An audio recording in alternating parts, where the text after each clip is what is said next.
Pengertian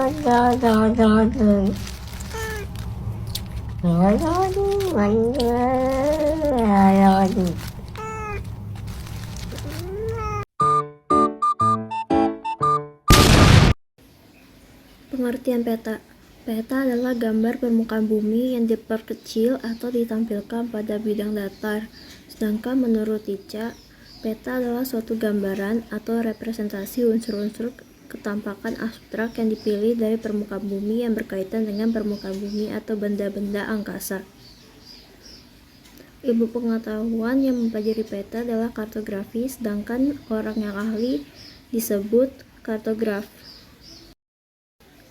Fungsi dan tujuan peta.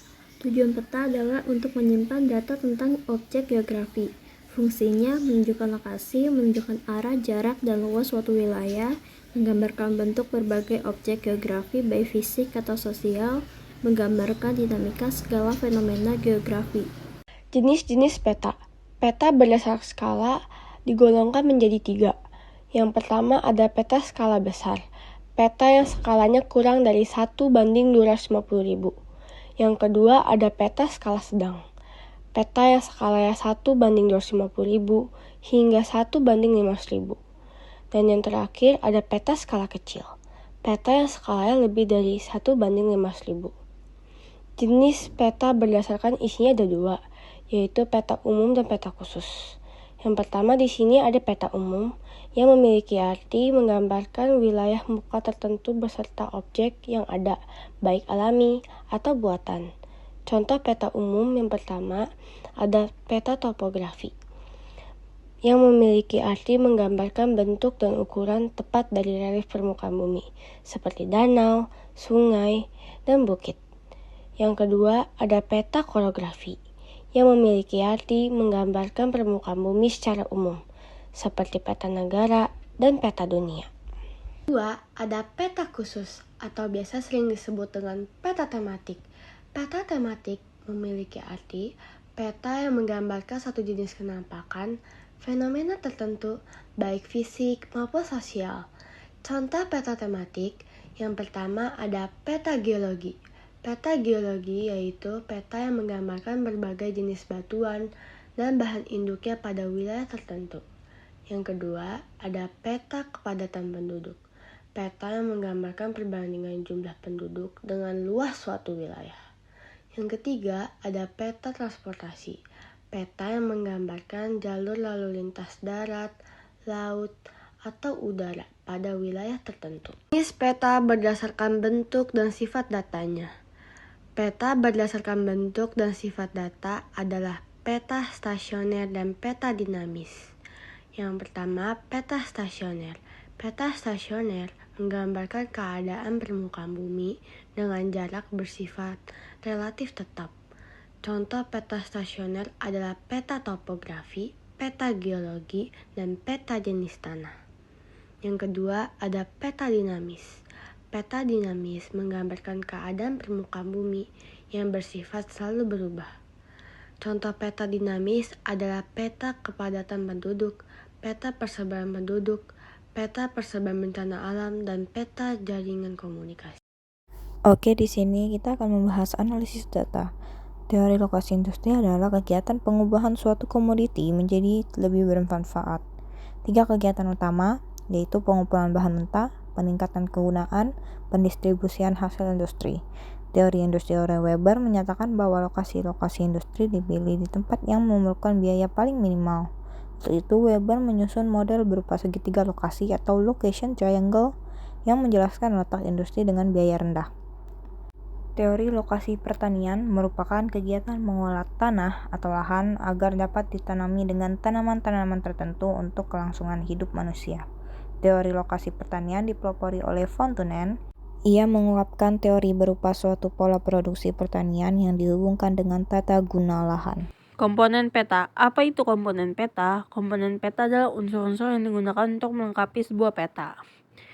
Syarat-syarat penyajian peta adalah yang pertama itu menggambarkan keadaan yang sebenarnya. Yang kedua itu tidak boleh membingungkan. Yang ketiga mudah dimengerti, dan 4 rapi dan bersih. Yang pertama ada judul. Judul adalah nama yang digunakan untuk memberikan nama tentang peta yang diinformasikan. Yang kedua itu mata angin. Mata angin adalah pedoman arah pada peta yang digambarkan dalam bentuk garis anak panah. Yang ketiga, skala peta. Skala di peta adalah alat yang digunakan untuk menunjukkan seberapa besar atau kecilnya suatu area di peta dibandingkan dengan area sebenarnya di dunia nyata. Misal, skala 1:1 juta itu artinya setiap 1 cm di peta mewakili jarak sebenarnya 10 km di dunia nyata. Atau bisa juga berbentuk bar skala di mana sebuah garis di peta diberi label dengan angka yang menunjukkan panjang sebenarnya. Yang keempat, simbol peta. Simbol adalah tanda-tanda pada peta yang melambangkan objek-objek geografi yang terdapat di permukaan bumi dan bersifat universal. Simbol dibagi menjadi 4 jenis. Yang pertama, simbol titik untuk melambangkan objek geografi baik alamiah atau buatan. Contohnya kota, gunung, bandar udara, dan pelabuhan. Yang kedua ada simbol garis yang memiliki ukuran panjang. Contohnya sungai, garis pantai, jalan raya, dan batas wilayah. Yang ketiga ada simbol bidang yang memiliki ukuran luas. Contohnya sawah, hutan, rawa, dan danau dan waduk. Yang kelima, legenda peta. Legenda adalah keterangan tentang simbol yang terdapat pada peta. Memahami legenda peta untuk membantu dalam membaca peta. Penempatan legenda umumnya di bagian bawah tuang peta, terutama pada ruang kosong. Yang keenam, garis astronomis. Garis astronomis merupakan garis khayal yang memudahkan kita untuk menunjukkan titik pasti dari sebuah lokasi di bumi. Garis astronomis terdiri dari garis bujur dan garis lintang. Apa itu garis bujur? Garis bujur adalah garis khayal yang membentang dari kutub utara ke kutub selatan bumi. Dan apa itu garis lintang? Garis lintang adalah sebuah garis khayal yang digunakan untuk menentukan lokasi di bumi yang berpusat pada garis khatulistiwa. Yang ketujuh, tahun pembuatan. Tahun pembuatan peta perlu dicantumkan untuk meyakinkan kepada pengguna bahwa data yang dimuat dalam peta masih dapat digunakan. Yang kedelapan adalah sumber. Sumber peta merupakan keterangan tentang asal dari data-data yang diinformasikan dalam peta. Sumber peta perlu dicantumkan guna meyakinkan pengguna atas keaslian data-data yang ditampilkan dalam peta sehingga dapat dipercaya. SIG atau Sistem Informasi Geografis yang dirancang untuk mengumpulkan, menyimpan, menganalisis, dan menampilkan data yang berhubungan dengan posisi atau lokasi geografis di permukaan bumi. Secara garis besar, SIG mengarah pada pemetaan atau gambar tiruan tentang tempat atau wilayah yang luas dengan data yang akurat dan layak. Dalam SIG ada 3 unsur utama. Yang pertama, manusia merupakan unsur yang memiliki kedudukan paling utama. Kedua, pengetahuan membentuk pengetahuan, cara pandang, dan pengalaman hidup luas. Ketiga, komputer cara paling efisien untuk menampilkan dan menganalisis berbagai data dan peta-peta manual yang banyak. Yang terakhir adalah penginderaan jauh. Para ahli memberikan batasan dan pengertian tertentu tentang penginderaan jauh. Pengertian penginderaan jauh yang juga sering disingkat dengan inderaja sebagai berikut. Pertama kali dikemukakan oleh Lillisen dan Kiefer pada tahun 1979, mengartikan penginderaan jauh sebagai ilmu dan seni untuk memperoleh informasi tentang objek, daerah, atau gejala dengan jalan yang menganalisis data dan diperoleh dengan menggunakan alat tanpa kontak langsung dengan objek, daerah, atau gejala yang dikaji.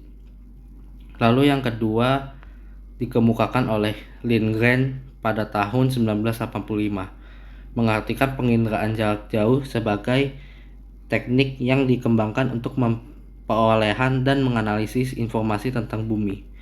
Informasi tersebut khususnya berbentuk radiasi elektromagnetik yang dipantulkan atau dipancarkan dari permukaan bumi. Sekian untuk video hari ini. Terima kasih sudah menonton.